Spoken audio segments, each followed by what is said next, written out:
A very good morning to all the students of class 11th political science. And students, as you know, we were doing the fourth chapter of your book, that is political theory, and the chapter's name is justice. And we had already finished two parts of this chapter, and those two parts were really important. In the first part, we had discussed in detail that what is justice.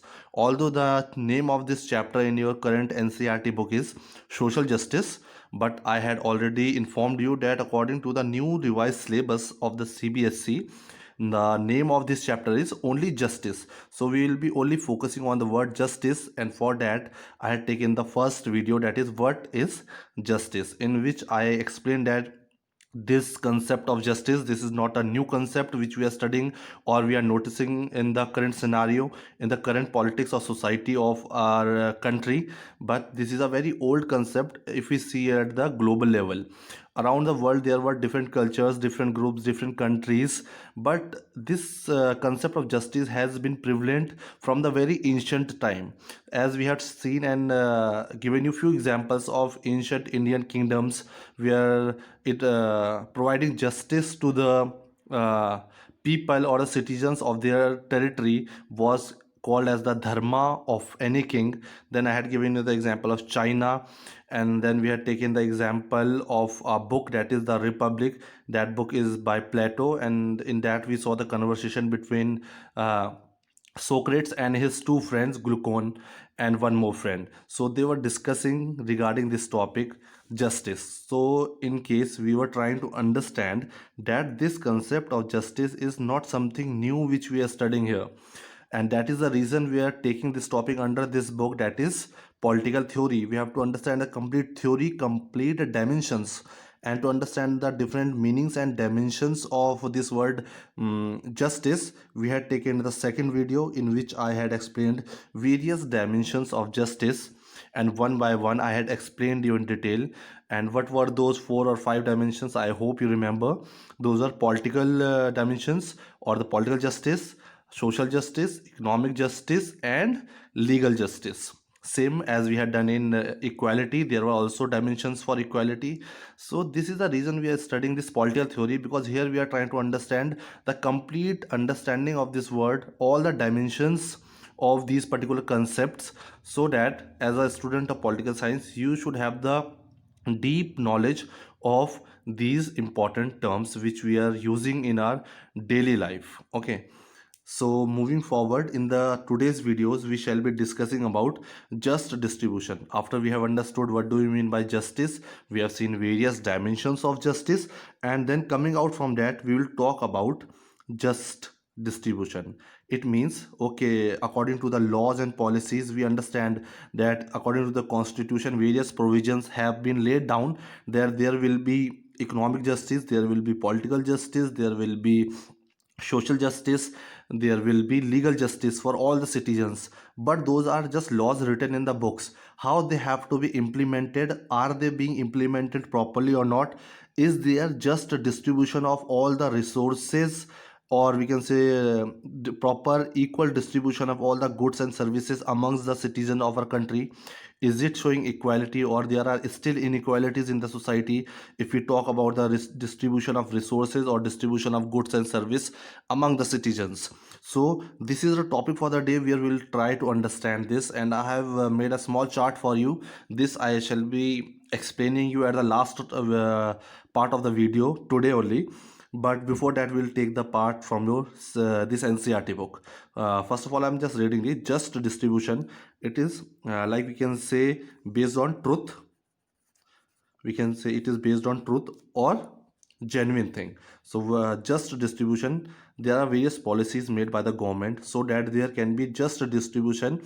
As after independence it was required that we have to abolish untouchability, because this was the inequalities we could see, which we call them as social inequalities. So after there was a need to abolish inequalities so that there can be redistribution of resources like water, temple lands. As you must have seen and read in the previous classes also, there always have been inequalities in the, especially in the rural areas. Caste differences and discriminations have been seen where people of the lower caste are not allowed to use the water or the well or which are used by the upper classes. So there was the differences in using the water. Few people or few caste or few group was not allowed to enter the temples. They were not having any land, they were landless laborers. They were peasants who were working for the zamindars. So there were a lot of inequalities if we see in our society previously. But the government had put forward such in policies like abolition of untouchability, where everyone was treated equal. Everyone was given equal right to have water, to enter temples, to travel any place, to settle down, to have to process with any profession, to buy land and to settle down at any place. So all this was given to the right to equality. So these are few of the just a few examples where I'm showing where have been policies put forward by the government, but it should be implemented properly so that there can be a proper distribution of resources or goods and services amongst the people. So after that only we can say that we are living in the society which is very just. That is why this topic is just distribution. So we are this idea and this concept will be the main focus for today's lecture, and the core matter which we shall be discussing today will be based on this basic chart. So let's start from your NCERT book now. So now starting with your NCERT book now, this topic as you can see that is 4.2 on page number 58. This topic is just distribution. But if you will see in the new syllabus which has been updated by CBSE for this current session, the topic you will find is distributive justice. But it is one and the same thing. If we say just, the meaning of just and justice is almost the same, and distribution and distributive meaning is also almost the same. So this is a topic given in your new syllabus, that is distributive justice, but we will cover this topic because the content is same. Content which we will cover under this topic and this topic is the same content, and this is the part third, as I have already explained you, of this particular chapter number 4, that is social justice, but now its name is justice. Let's start. What do we mean by just distribution? To achieve social justice in society, as you know, we all have already read about the social justice as one of the important dimensions of justice. So if you have to achieve this social justice in the society, government might have to do more than just ensure laws and policies. So if you want to have complete social justice, equality in the society among the people of the society, it is not just writing down few laws and implementing few policies for the individuals and the groups is not enough. So what we will have to do, see, just ensure that laws and policies treat individuals in a fair manner. This is not enough that we have put some laws and policies where we expect that all the individuals will be treated equally and fair, and equal opportunities will be given to everyone. This is not enough. Here what we will have to do, social justice also concerns the just distribution of goods and services. We will have to make sure that, okay, we have implemented various laws and policies in the society among the people, but after that also, is there the situation in the society where the just distribution of goods and services are available? Are the or every each and every person getting the equal share of goods and services which they are authorized to have? Whether it is between nations, it can be among the nations, between different groups or individuals.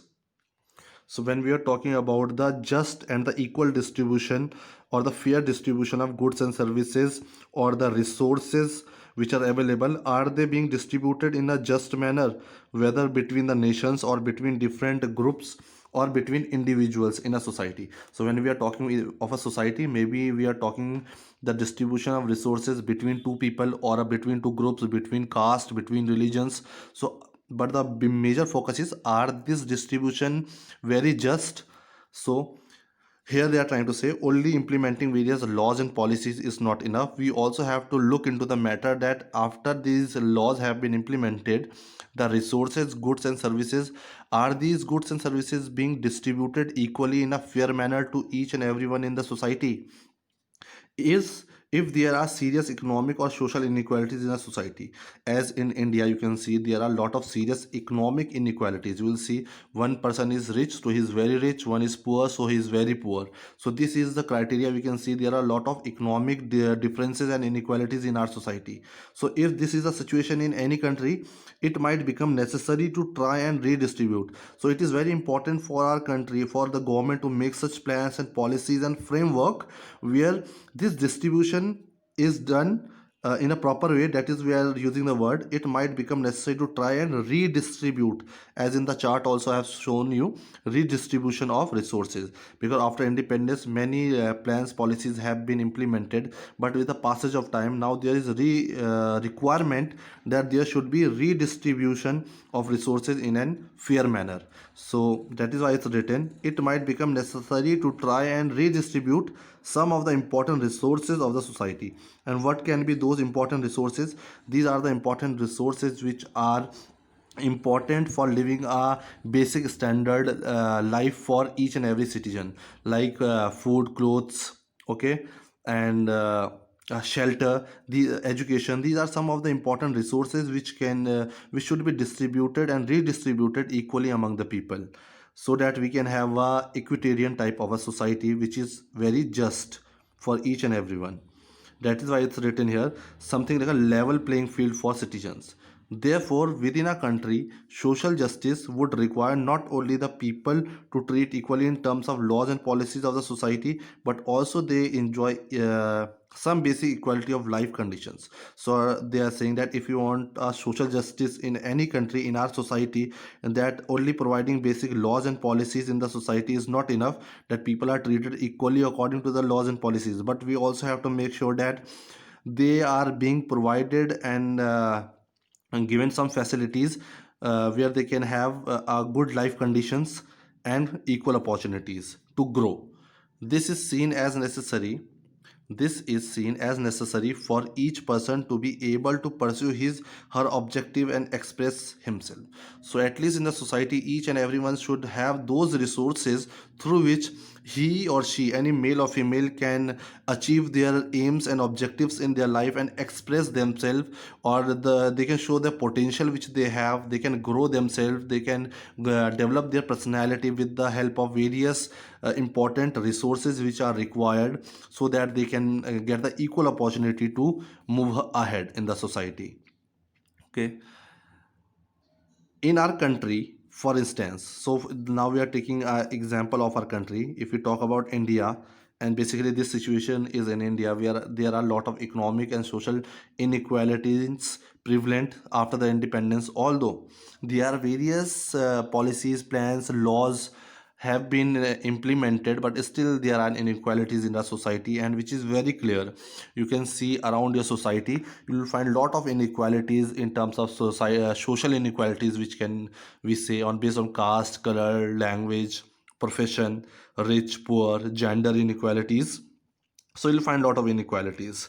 So if we see in our country, the constitution abolished the practice of untouchability. This is very much familiar to you, and from class 6th you have been studying this, that constitution has abolished. This was an evil practice of our society. This was a curse, we can say, to our society, to our people. And there were a lot of discrimination and the differences amongst the people, amongst the citizens of our society, on the basis of the caste, where the lower caste were treated like slaves. And this practice was called untouchability, where the people of upper caste could not sit with them, could not eat with them, could not have friendship with them. In fact, they had different temples, they had different wells for water. So there were a lot of differences we could see based on a caste. So after some time, when constitution saw that this was leading to the bad practices in the society, and there were laws made where the constitution abolished this practice of untouchability to promote social equality, so that we can have social equality, and these people of lower caste could have the equal opportunities and equal chances to grow as the others had. Okay, exactly, it's written here. The constitution abolished the practice of untouchability to promote the social equality and ensure that people belonging to lower caste have access to temples. So this evil practice was abolished, so the people of the lower caste could also have the advantage and access to temples like the upper caste. They could also have jobs, basic necessities like water, education, food, clothes, and shelter. So they could be treated equally. That is why constitution had abolished this practice. But still, if you see in the society, many people have still following this bad practice. So different state governments have also taken some measures to redistribute important resources. So many government on their level as their subject have taken initiative where they have again tried, after abolition of these type of practices and the social inequalities, they have tried to redistribute important resources like land. Like people of the lower caste who are peasants, poor laborers, they have been provided small land patches where they can survive and live their earn their livelihood in a. So there has been land distribution more in a for a more fair manner by instituting land reforms. So many land reforms. So this is one example where government has taken initiative through land reforms where the people of the lower caste were given some land so that they can also grow and develop and have the equality in the society. What I meant to explain here, just putting laws and policies in the papers through constitution is not enough, but there is a lot more the government has to take initiative and a lot more actions they can take to bring social equality, social justice, I would say, in the society and among the people. Okay, so now after discussing this part of the video, we have understood that we are trying to explain here that if we want to have just a distribution of goods and services or the resources which are important to live a good lifestyle, if we need to or eradicate the social inequalities or to have the social justice in our society, we need to have redistribution of goods and services or resources. Okay, so this thing we were focusing that only having laws and written policies on the papers through constitution is not enough, and it is not sufficient at all. There is lot more which the government has to do in so that we can achieve our aim of social justice. So this is the thing which we are going to discuss further, that what should be the method and what should be the idea, how we can distribute these goods and services and resources equally among the people. What should be the idea and what should be the plan or procedure to do this. So differences of opinion when it comes to the distribution of resources or goods and services equally among the people, there are various opinions, there are various debate among different group of people. Some will support, some will oppose, there are always critics also. So differences of opinion on matters such whether and how to distribute resources and ensure equal access to education and jobs arouse fear, passions in society, and even sometimes provoke violence. So because of this question and this opinion and different opinion among the different groups of the people, that how we should distribute equal resources, or it clearly we say that equal access to education, how can we provide equal education to all, proper jobs and equal job opportunities to each and everyone. So because of these questions and giving these basic amenities to each and every citizen of our society, so this question has raised various passions in the society. Even sometimes this provoke violence. Because of this discussion and different differences in the opinion, this leads to violence also in the society. If you'll see the news channels, you will main time you will see this type of things when it comes to supporting reservation or being opposing reservation. Okay, after independence, if we see, the idea of reservation was very correct, but if we see currently, the opinion of the people have changed. If we talk about reservations, previously this reservation was for the backward caste or the people who are lacking behind in the society, some moral support or some facilities and some opportunity, special opportunities were given so that they could be treated equally in the society.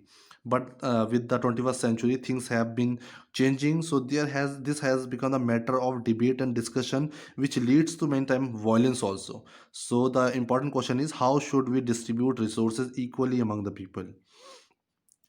Here, people believe the future of themselves and their families may be at stake.